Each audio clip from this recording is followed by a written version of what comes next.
I'm going to show you the basics that you'll need to know to edit your videos with iMovie.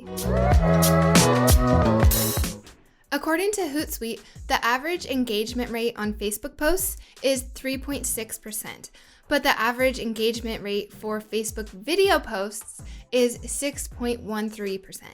So using videos to market your business is a good thing to do.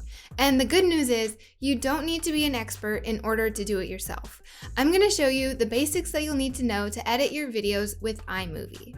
If you have an Apple computer, this is a free program that you'll have, so you don't need to buy anything fancy. Shooting your videos is a different story, but you can still get started very inexpensively. I'll link a video right here in this and also in the description if you want to learn more about that. So when you come into iMovie, you can just hit Create New and we'll choose Movie. And now you can import your footage. So click Import Media there. So once your video has imported, you can just drag it down here. And you can see at the beginning, I'm not ready. I'm getting everything set up. So it's not really until about right here that I start filming. So to do a cut, you just hit Command B, and wherever your scrubber cursor thing here is where it'll make the cut.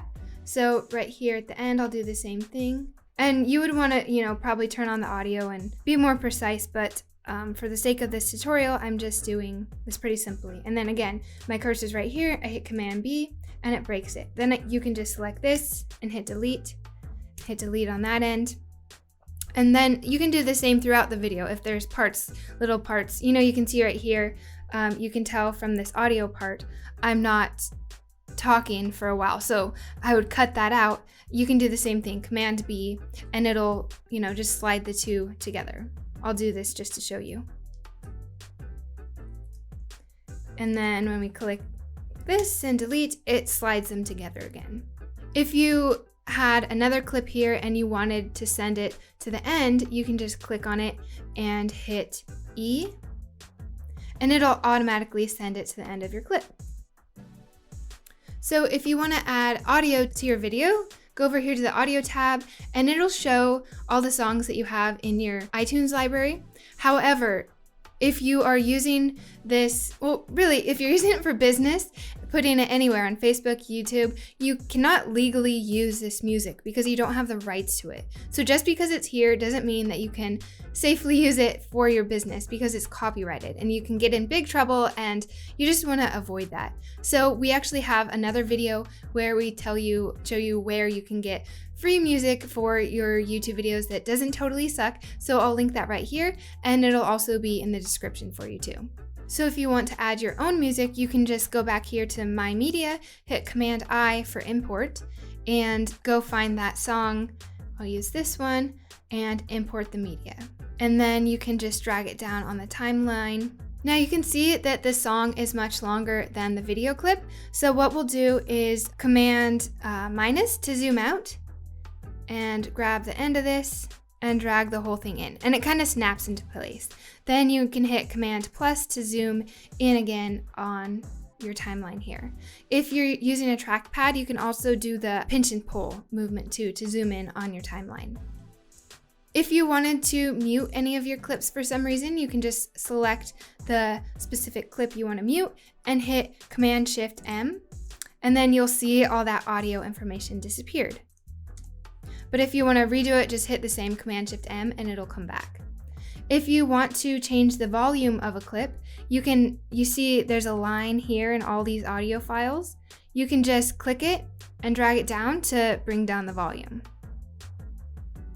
If you only want to bring down the volume in a certain area, you'll hold down R and then click and drag, and it'll select a certain range.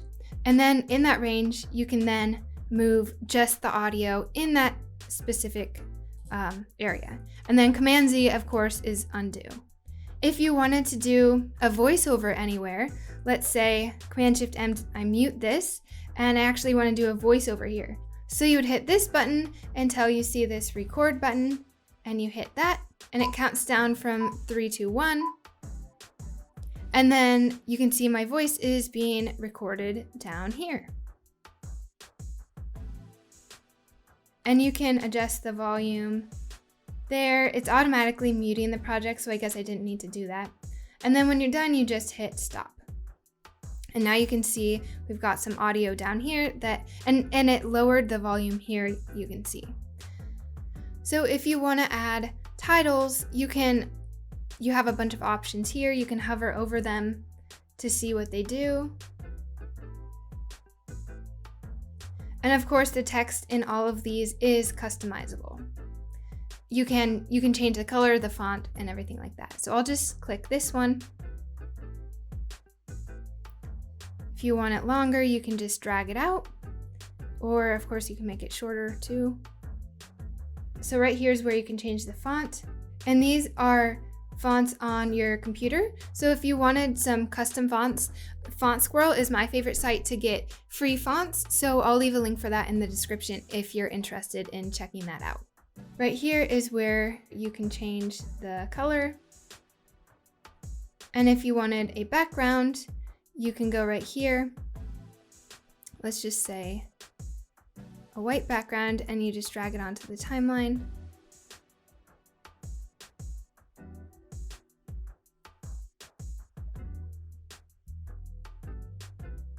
And now you can see we've got a background. You'd probably want to change, this isn't very visible, so.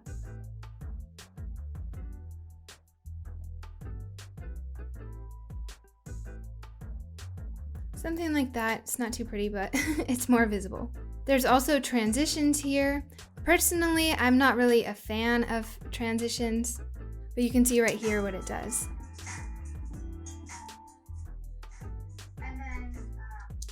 If you wanted to add a photo, just hit Command-I again in your media.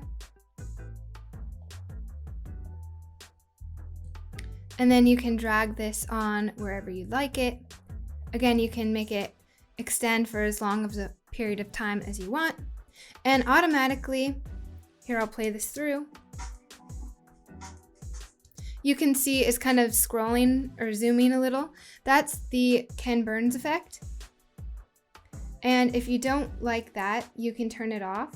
So you'd go over here to the crop, and Ken Burns effect is gonna zoom in. And typically it looks good if you kind of, oh, I'm in the wrong area. So you can tell it, this one's kind of going down, but here's where it starts. And then this is where it will end. So you can make it kind of zoom in and go down, zoom in and go up. Typically it works a little better if the distance between these isn't too big, if it's just kind of a subtle thing. If you don't, so I'll show you actually what that looks like really fast. Oh, and the reason it looks like it's really not moving, it's because I've extended this for a really long period of time. So if we make it shorter, it'll be more obvious. There you can see it zooming in. But these other options, you can just have it fit or crop to fill. So you can play with those different options. Right here are some different effects. You can do different audio effects, or you can do these different visual effects. They have some basic audio kind of improvement tools if you need to reduce background noise or, do different things for your audio. Typically, I would say don't mess with that stuff just because if you don't know what you're doing, you might mess it up. It's best to just record good audio in your actual video. If you want help with how to shoot a good video, I'll link this video right here and in the description too for you to check out how to shoot a video very inexpensively. You can also change the speed of things here, slow it down or speed it up.